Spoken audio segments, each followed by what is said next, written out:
Hi, this is Russ Matthews with Real Dialogue. Had an interesting challenge looking at a big topic that probably brings out a lot of emotions for everyone. It's the topic of masculinity. In our society, it gets quite confusing because in the media we have so many different portrayals. It really is kind of maybe hard to understand what it is to be a man. And I don't think it really needs to be. And also, I don't think that it really is something where we need to pull back from being masculine. I think the point is that we really need to be better men. But also, when it comes to kind of analyzing the media, it would be easy to kind of set up Hollywood and scriptwriting as kind of the straw man, meaning that I would set up Hollywood as being the bad guy and the Bible as the good guy. When in essence, really most of the stories that we see and understand in the media come from probably the bigger picture, God's story, in so many different ways. So what I want to do today is really kind of take some time and look at how we can really see the intersection between the two. There are key archetypes that we actually go through and understand in every single film. And we want to be able to look at today each one of those archetypes. I won't be able to cover them all, but we'll look at key archetypes that we see in screenwriting and in films and television. And then we'll look to see how that intersects with a biblical principle, or key figures in the Bible, or maybe even making it simpler, a key figure, specifically Jesus. And then what I want to do is go through to explain what this means for men, how it really begins to set the standard for manhood and masculinity, that we don't have to be confused. Now, another thing too is that this talk isn't just for men. It's really meant for everyone involved in the lives of men, both men and women, their children, their families. And what I'd really like for you to do is, as we're traveling through all of these different archetypes, think about those archetypes, your favorite ones in films, and maybe kind of go through and think about who that represents to you. But then also see how these archetypes and also the biblical example that Jesus provides for us really gets us to the point of appreciating and knowing what we can have as men. And then finally, as families, that we can go through and see how we can support husbands and sons and all of our men in their lives. So today, what I want to do is really kind of look at what it is to be a man. So probably one of the best things for me to do is to be able to start at what is man. Now I know that may seem really strange to be able to kind of go through even to articulate, but I really have to say that we're going to be looking at what is man. And I'm going to go based on a biblical principle. I'm going to be looking at through a biblical lens. And man is really defined by our gender, how we were created. That God created us unique as men. That it's not an issue of sexuality. That's actually a topic for other people as much as it is just that we were created as men. You go back to Genesis 2 and see the fact that men, we had our life breathed into us by God in the original man, Adam.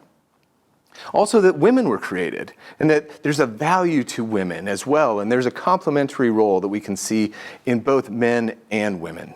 But today we're going to be specifically looking at what it is to be a man and how God created us that way and what it is to have a masculine representation. Now, in the Bible, we can see so many different examples of men and priests and kings and rulers and leaders. But the vast majority of them, even though they may have had great success in certain ways, most of them are flawed. And sin actually kind of pervades their world. And it's challenging to be able to see even what man is by most of those examples. You might be able to see key components of them, but not necessarily the whole value of what it is to be a man. But thankfully with Jesus, we really can.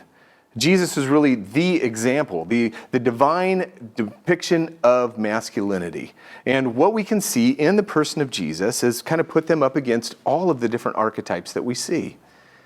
So what I'm going to do is walk through each one of these key archetypes. Not that I'm going to cover all of the archetypes that there are, but key ones, and be able to put those up against Jesus. And you may say, well, that doesn't sound too fair to Jesus. But really by the end, I have a feeling you're going to see that it actually is not fair to all other men necessarily to be compared to Jesus. But at the end, what I hope to be able to do is be able to show you how the example of Jesus and in following Jesus really can help us to understand and define what it is to be masculine or to be a man.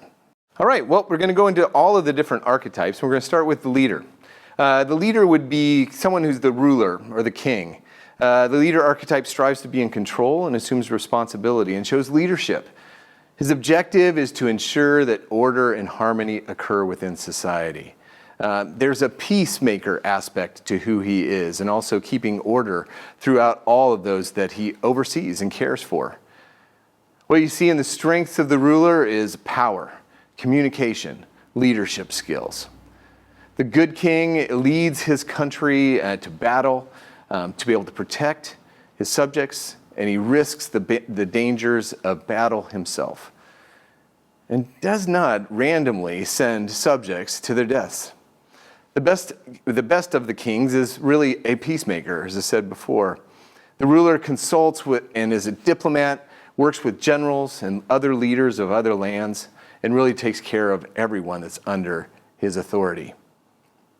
He's charged with the responsibility of making important decisions about how the kingdom will be run and how the laws will be governed. The examples you'd really be able to see would most likely be, say, Viggo Mortensen as Aragorn in The Lord of the Rings, or Aslan in The Lion, the Witch, and the Wardrobe, or even another lion character like Mufasa. Ooh, Mufasa.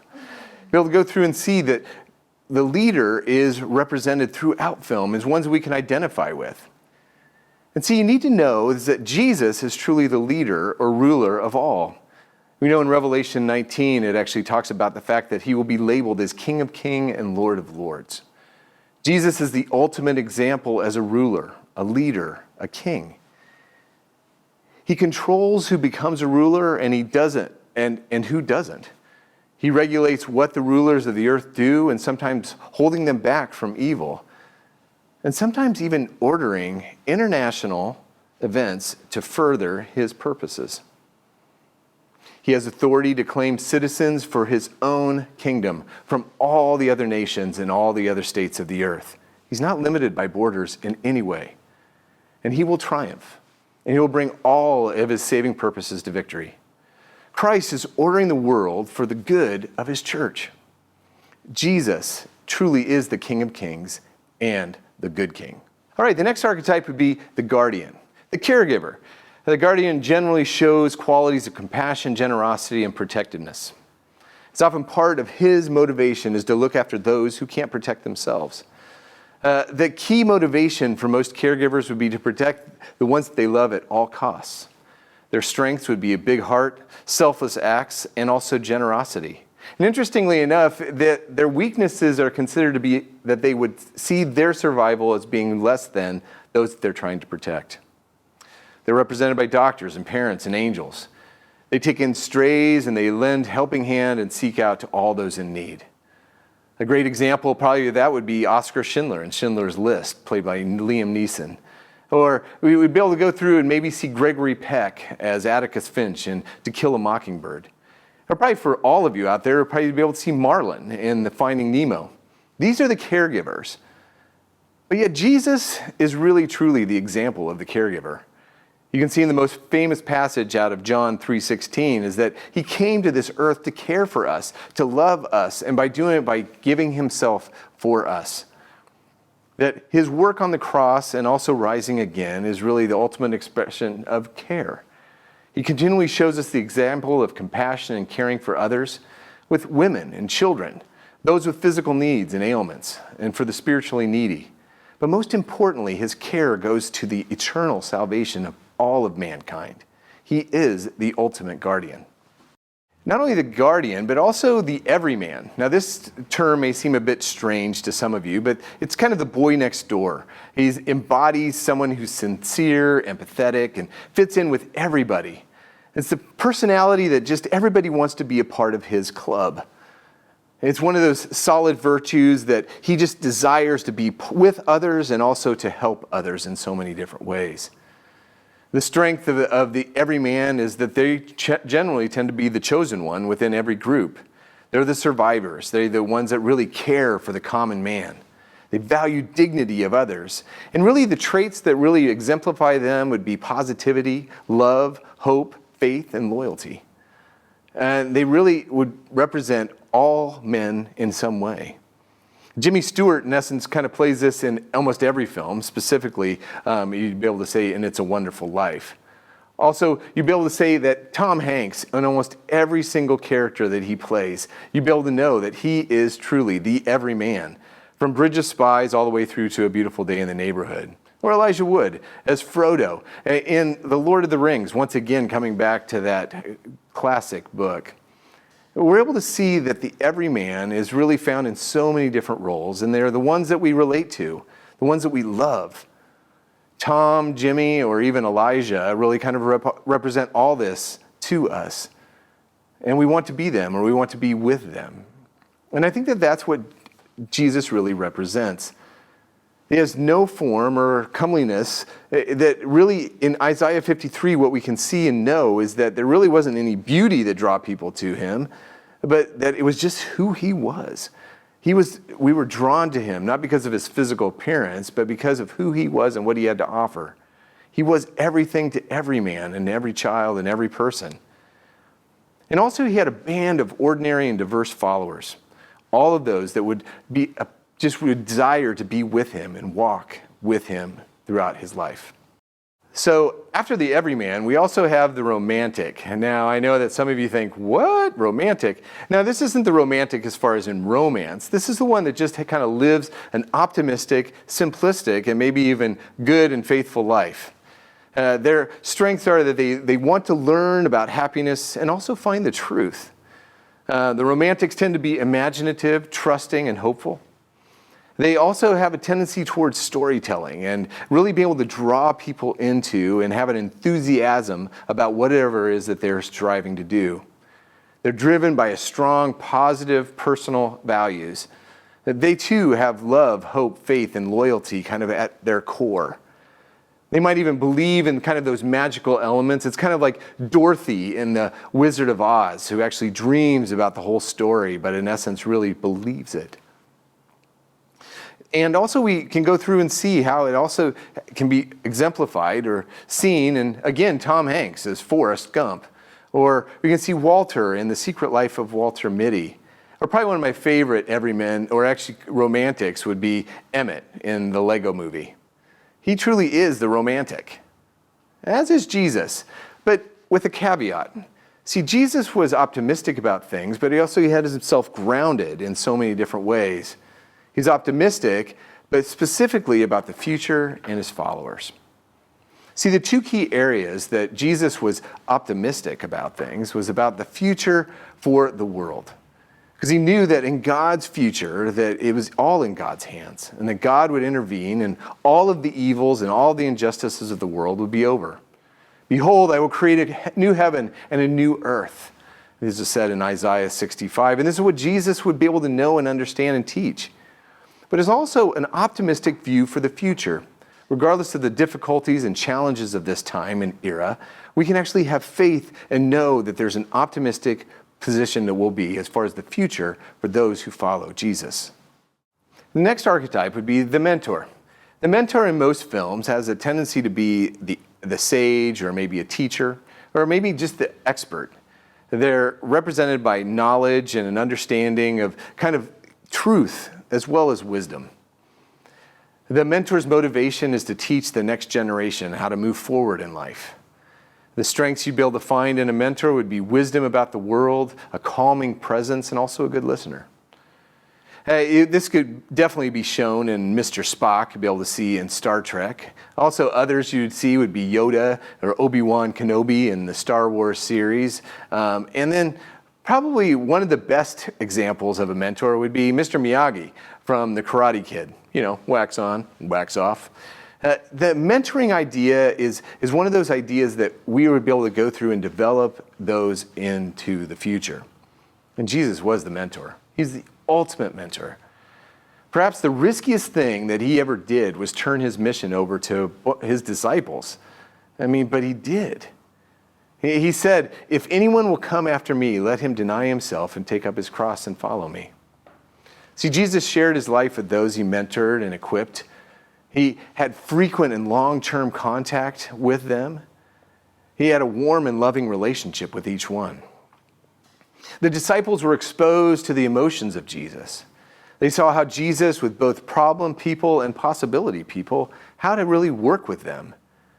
And they saw that Jesus was in a variety of settings, but most importantly, he graduated them and sent them out on his mission. The next archetype would be the innovator. The innovator archetype is one that has vision and is imaginative and possesses specific skills and talents to be able to motivate others, to be able to create, and be able to see how the bigger picture. Their goal is really all about the legacy and seeing it beyond ourselves. They tend to have an inexhaustible drive. They tend to be creative geniuses and visionaries. They work really outside of the scope of everyone else. You'd be able to see this in P.T. Barnum in The Greatest Showman, or Milo in Disney's Atlantis, or Brad Pitt's interpretation of Roy Bean in Moneyball. And Jesus truly was an innovator. I mean, even though you may be familiar with the message of the Bible or the gospel, the whole idea of new wine into new wineskins really even breaks all of the barriers down today. Jesus broke through centuries of racism and gender segregation and so many other areas just by going and talking to a Samaritan woman, and much less all the other people he came in contact with. The message of the gospel is innovative and groundbreaking and exceptionally visionary. The next would be the explorer. The explorer is one that we are always fascinated with. They always seem to be on a quest. They're looking for a new way home. They're looking for a better way. The explorer doesn't stay in his lane or follow conventions that he has really set that will be inconvenient. He acts intuitively, he strikes out boldly, and he maintains his originality while changing the world. He appears to be constantly searching for a new treasure, a new place, a new self-discovery. He always kind of thinks, I must be missing out on something. While liberating the world, he runs the risk of never settling down or really starting a family. This can definitely be seen in, say, the character of Captain Kirk, regardless if you like the old one or the new one, or maybe Barley Lightfoot out of Pixar's recent Onward film, or Indiana Jones in Raiders of the Lost Ark. And Jesus truly was on a mission. It says, "For the Son of Man came to seek and save the lost." Jesus' fundamental mission on earth was to fulfill God's plan to seek and save the lost. He was aware of his purpose, even for the young age and also for the older ones. Christ knew that God's plan was for him to come and die on a cross. He had to do this. He had to serve and seek out a better way. Now, this next one's going to maybe seem a bit odd to many of us, but there's also the archetype of the lover. And now this is really usually represented as a spouse, but also it can be parental love or friendship or spiritual love. The lover in films is one that's motivated to give everything they've got to the person that they love, to make a relationship as strong as it possibly can be. The strength of a lover is devoted to another, is passionate about the object of their affection, and open with their feelings. Interestingly enough, their weaknesses are considered to be the fact that they can actually lose their own personality in the others and are willing to die for the other. The lover generally is driven to bond with somebody, to love them, to care for them. It may be romantic love, but it also may be a representation and something so much more than that. It's what defines the greatest love stories of all time. It's what you see Jack's motivation in Titanic, or Humphrey Bogart as Rick Blaine in Casablanca, or even Mr. Incredible in The Incredibles. These are great examples of lovers within all of film. And I think that Jesus really does help us to represent what is love. There are two key areas because, there's so many examples of love that I could show in Jesus' life. There's two key ones that I really want to show you. One, it goes back again to the John 3:16 message. They had a love for the world. They'd be willing to come and do what he did as far as dying and rising again.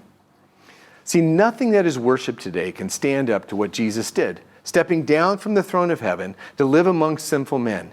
He gave his life so that no person would spend eternity without God. The love of God also expands through time and eternity because of the one sacrifice of Jesus. We never may fully understand how much God loves us through Jesus, but we can really see his expression of love. But the second thing is that Jesus loves his bride.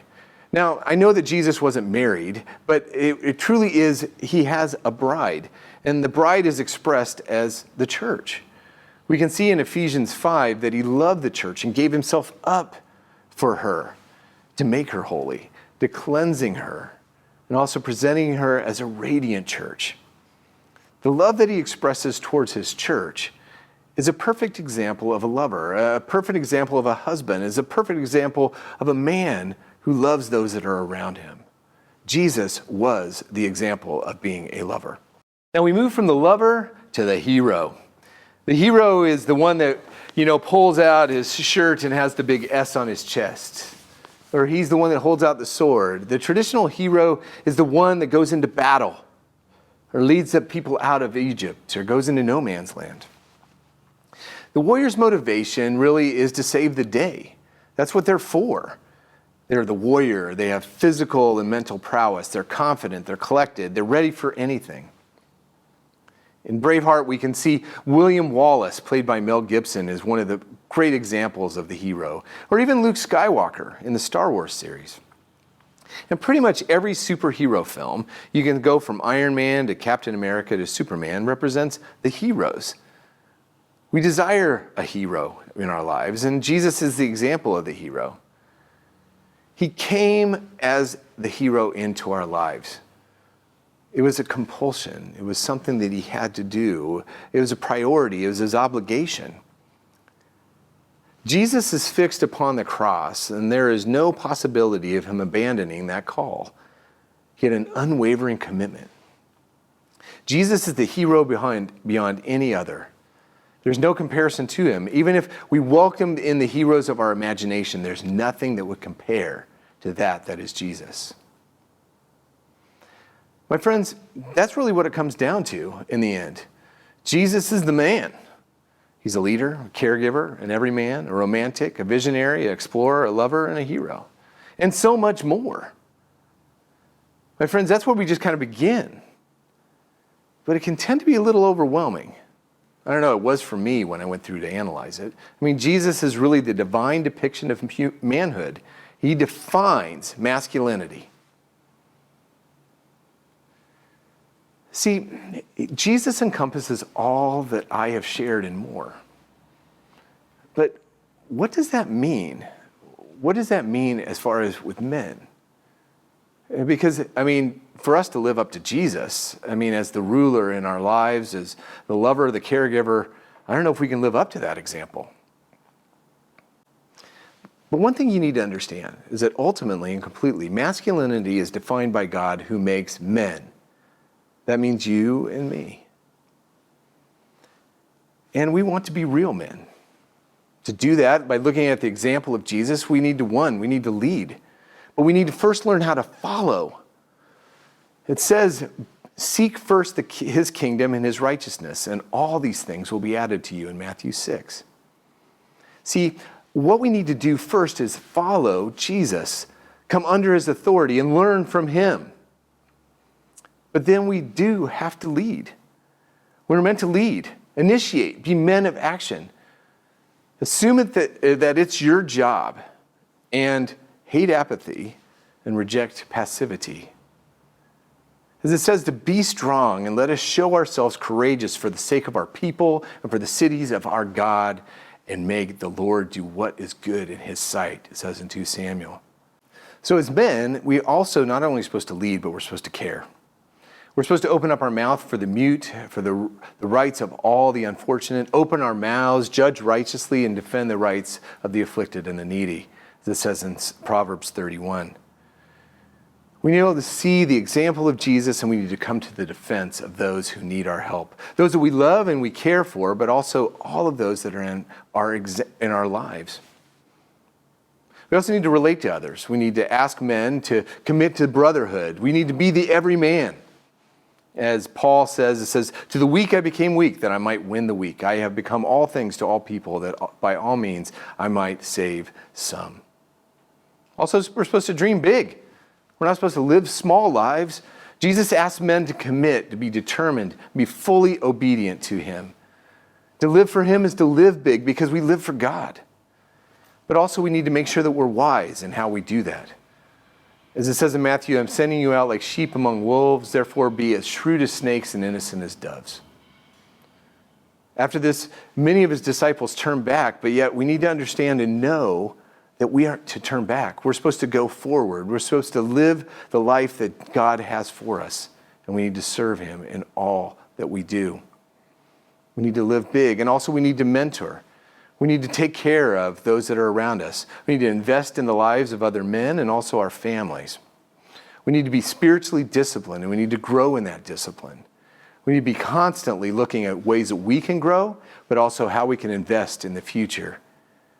We need to study through his word. We need to be praying every day. We need to be spending time with other men, and also we need to be doing all that we can to mentor them. We need to look at how we can innovate. Jesus wants men to commit to spiritual growth, and we need to be able to see how we can do that in an innovative way, how we can reach out to others, and also be men that are committed to the mission that God has given us. He said, go therefore and make disciples of all nations.